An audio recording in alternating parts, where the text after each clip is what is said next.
ज्यांना वाचनाचा छंद, गाव शिवार कथायन वाढवी त्यांचा आनंद. आमच्या चॅनेलला सबस्क्राईब करा आणि व्हिडिओ शेवटपर्यंत पहा. नमस्कार मित्रो. जागतिक अभिजात साहित्याचा फेरफटका वाचन वाटा. आदिनाथ चव्हाण यांनी करून दिलेल्या जागतिक साहित्य कृतींचा हा परिचय. आजचं पुस्तक आहे love in the time of cholera. मूळ लेखक आहेत गॅब्रियल गार्सिया मार्केज. त्याचा मराठी अनुवाद केला आहे प्रणव सखदेव यांनी आणि प्रकाशक आहेत मंजुल प्रकाशन. लुत्फ जो मिला इंतजार में, लुत्फ जो मिला इंतजार में, हम इंतजार करेंगे तेरा कयामत तक, खुदा करे कि कयामत हो और तो आए. साहिर लुधियानवी. हा असं कुणी कुणाची वाट पाहतं का? तेही इतका दीर्घकाळ जगबुडीपर्यंत. सारच कसं अजब न पटणार. पण असं कोणीतरी असतं कुठंतरी. आपल्या मंगेश पाडगावकरांनी म्हटल्याप्रमाणे नदीच्या काठी सजनासाठी गाणे गात झुलावे अशा साच्यातलं.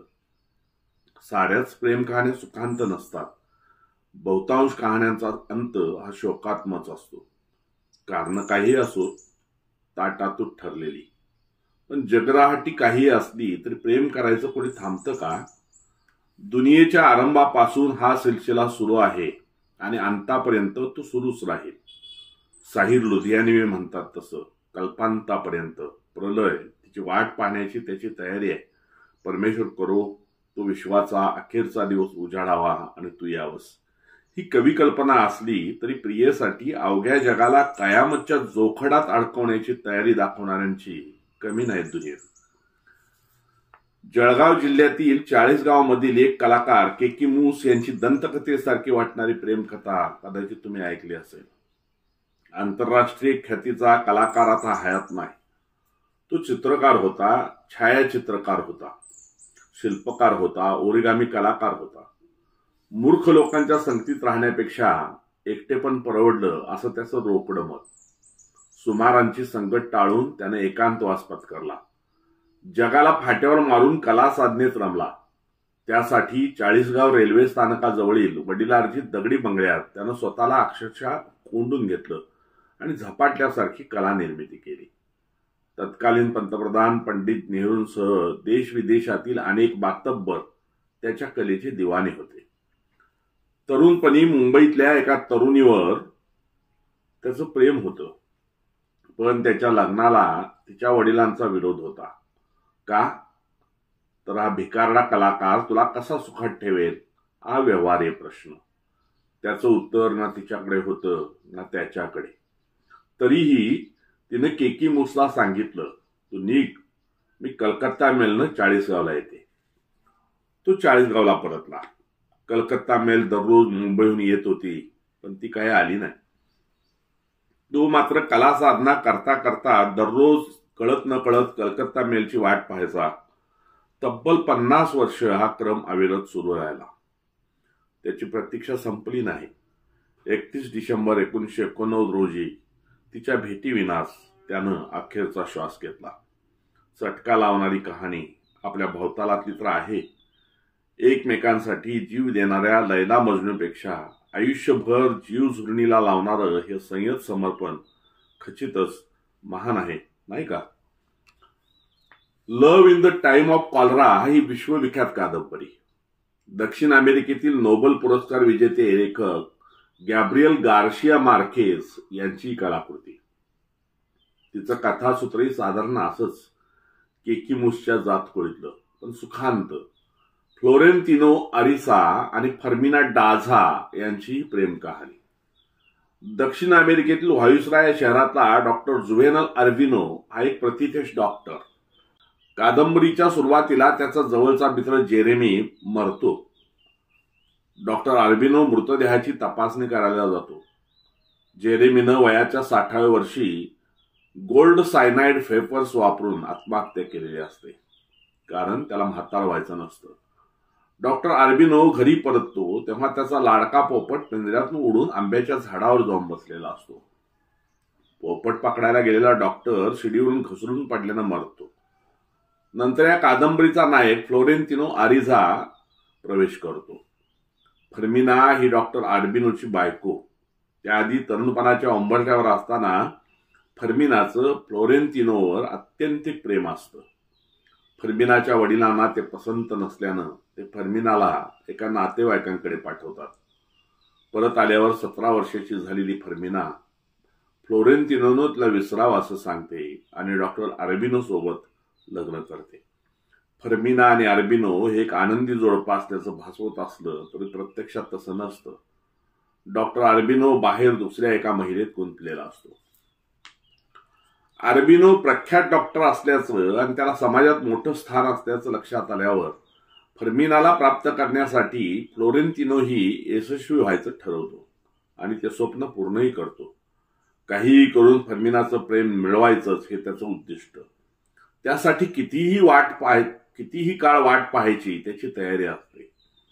सुरुवातीला दुसऱ्या कोणत्या स्त्रीसोबत संबंध ठेवायचा नाहीत असं ठरवणारा फ्लोरेन्तिनो एका जहाजाच्या सफरीवर रोझाल्बा नावाच्या महिलेच्या संपर्कात येतो. नंतर तो अनेक स्त्रियांशी संबंध ठेवतो. डॉक्टर आर्बिनोच्या मृत्यूनंतर फ्लोरेन्तिनो परत एकदा फर्मिनाचं मन जिंकायचा प्रयत्न करतो. ताटातूट झाल्यानंतर 51 वर्षे 9 महिने आणि 4 दिवस तो तिच्या विरहाचं दुःख उराशी बाळगून असतो. सुरुवातीला त्याला नकार देणारी फर्मिना अखेरीस होकार देते. एका जहाजावर ते दोघं अखेरीस एकमेकांच्या मिठीत विसावतात. मात्र त्यांना कोणीतरी बघेल या भीतीनं फर्मिना भांबावते. तेव्हा फ्लोरेन्तिनो जहाजावर कॉलरा असल्याचं निदर्शक पिवळं निशाण फडकवायला सांगतो. ते जहाज त्याच्याच कंपनीचं असतं. आता ते जहाज कॉलऱ्याच्या साथीच्या भीतीनं कोणीच थांबवणार नसतं आणि जहाजातून स्वैर संचार करायला हे वयोवृद्ध प्रेमी मोकळे होतात. तेव्हा फ्लोरेन्तिनाचं वय असतं अवघ 76 आणि फर्मिनाचं वय असतं 72. अशी अजब प्रेमाची गजब कहाणी सांगणारी ही कादंबरी. 80 वर्षाचं एक अमेरिकन जोडपं दरवर्षी अकापुलोकाला भेटायचं. त्याचं दोघांचंही प्रत्यक्षात दुसऱ्या जोडीदारांशी लग्न झालेलं होतं. एक दिवस ते बोटीत असताना बोटमननंच त्यांची हत्या केली. तेव्हा त्यांच्या गोपनीय प्रेमसंबंधाची कहाणी जगासमोर आली. या कथेचं मार्केजला खूपच आकर्षण वाटलं आणि त्याला love in the time of कॉलराचं कथासूत्र सापडलं. असं सांगितलं जातं. ही कादंबरी 1985 मध्ये स्पॅनिश भाषेत प्रथम प्रकाशित झाली. पुढे 1988 मध्ये ती इंग्रजीत अवतरली. सन 2007 मध्ये तिच्यावर चित्रपटही आला. लायन्स गेट या OTT प्लॅटफॉर्मवर तो उपलब्ध आहे. जगभरातील अनेक भाषात ती अनुवादित झाली. मराठीत मंजुल प्रकाशनानं प्रकाशित केलेल्या आणि आगळा वाचनानुभव देणाऱ्या कादंबरीचा सरस अनुवाद आघाडीचे तरुण लेखक प्रणव सखदेव यांनी केला आहे. खरं तरी कठीण काम. दक्षिण अमेरिकेतील संस्कृती, भाषा, सामाजिक वर्तन, व्यवहार हे सारच वेगळं.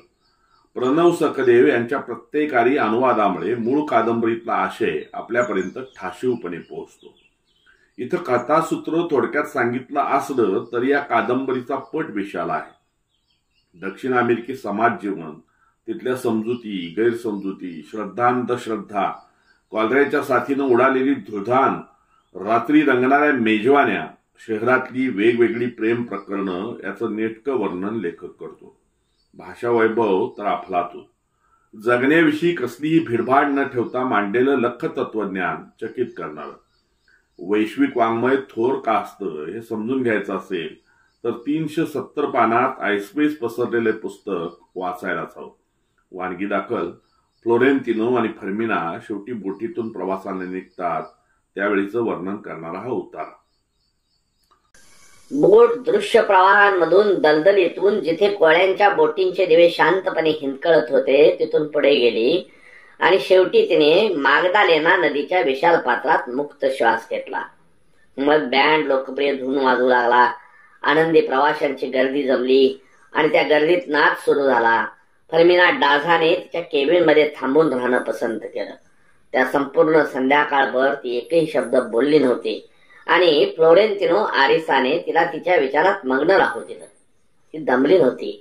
तिला जरा थंडी वाजत होती आणि तिने त्या दोघांनी थोडा वेळ तिच्या खासगी डेकवर नदी पाहत बसावं असं सूचित केलं. फ्लोरेन्तिनो आरिसाने चाकांच्या बांबूच्या 2 खुर्च्या आणल्या, दिवे बंद केले, तिच्या खांद्यावरून लोकरी शाल पांघरली आणि तिच्या शेजारी बसून राहिला. ती काही बोलत नव्हती. क्षितिजावरचे शहरी दिवे हरवून गेले. पौर्णिमेच्या चांदण्यामध्ये अंधाऱ्या डेकवरून शांत सहज वाहणारी नदी दिसत होती आणि दोन्ही किनाऱ्यांवरची कुरणं अंधारात चमकत होती. वेळोवेळी अधूनमधून मोठी शेकोटी पेटवलेली दिसायची. त्याच्या शेजारी झोपडी असायची. तरुण असताना केलेल्या प्रवासाच्या धुकधुकत्या आठवणी अजूनही फ्लोरेन्तिनो आरिसाला आठवत होत्या आणि चमकणाऱ्या विजांचं प्रतिबिंब नदीत पाहून त्या पुन्हा जिवंत झाल्या, जणू काही ते सगळं काल परवा घडलेलं असावं.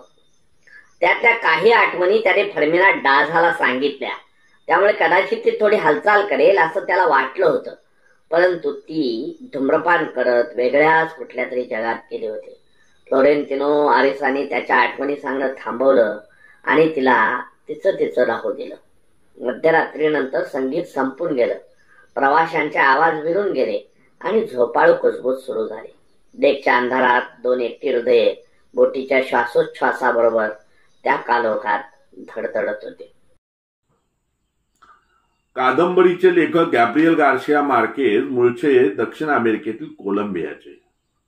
6 मार्च 1928 रोजी जन्मलेले मार्केज उत्कृष्ट लॅटिन अमेरिकन साहित्यिक म्हणून ओळखले जातात. लहानपणीच मार्केजच्या पालकांनी त्याला त्यांच्या आजी आजोबांच्या स्वाधीन केले. ज्यांनी त्याला 8 वर्षाचा होईपर्यंत वाढवलं तो आर्काटाका कोलंबिया येथे लहानाचा मोठा झाला. या शहराच्या उत्पन्नाचा मुख्य स्रोत केळीच्या बागा होता. त्याचे आजोबा निवृत्त कर्नल होते. त्याने एकदा मार्केजला युद्धभूमीवरच्या शौर्य कथा सांगितल्या. त्याची आजी देखील एक चांगली कथाकथनकार होती आणि तिनं मार्केजला लोककथा, दंतकथा आणि भूतांच्या कथा सांगितल्या.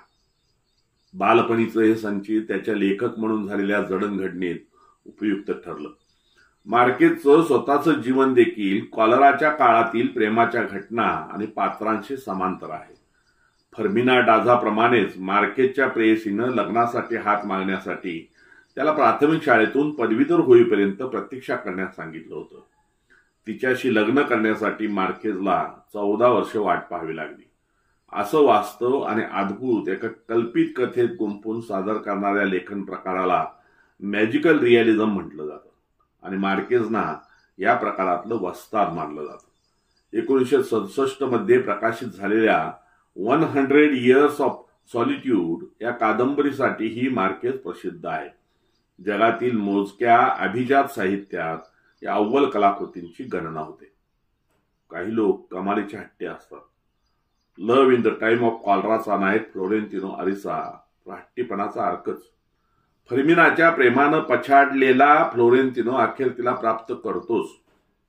एखादी गोष्ट नाही मिळाली तर काही जण हट्टानं पेटून उठतात आणि काही करून ती त्यांना हवी असते. पण सहजतेने मिळालेल्या उत्तम गोष्टींचं मोल मात्र माणसाला नसतं. प्रख्यात शायर निदा फाजली यांची जगजीत सिंग आणि चित्रा सिंग यांच्या गायकीनं अमर झालेली ही सुंदर गझल जरूर ऐकली पाहिजे. दुनिया जिसे कहते हैं जादू का खिलौना है, मिल जाए तो मिट्टी है, खो जाए तो सोना है. वाट पाहणं, प्रतीक्षा करणं हे संयमाचंच काम, हलक्या लोकांचा घास नाही. असा संयम किती काळ टिकतो किंवा टिकावा याचं उत्तर व्यक्तिनिहाय वेगवेगळं असू शकतं. काही वेळा ही प्रतीक्षा अंतापर्यंत चालते. फना निजामी कानपुरी यांची जगजीत सिंग आणि चित्रा सिंग यांनीच गायलेली आणखी एक छान गझल. दिन गुजर गया एतबार में, रात कट गई इंतजार में, वो मजा कहाँ वसले यार में, लुत्फ जो मिला इंतजार में. प्रतीक्षेच्या समयीतल्या वाती मंदावतात तेव्हा पावेतो प्रेमिकाशी मिलनापेक्षाही वसले यार. असं वाट पाहण्यातच इंतजार, आनंद आणि लुत्फ वाटायला लागलेला असतो. एखादाच फ्लोरेन्तिनो आरिसा असतो ज्याला म्हातारपणी का असेना आपलं प्रेम गवसतं. उरलेल्यांच्या वाट्याला येतो तो ठाम नकाराचा पूर्णविराम किंवा अंतहीन इंतजार. तू नहीं तो और सही च्या जमान्यात अब कौन करेगा इतना इंतजार.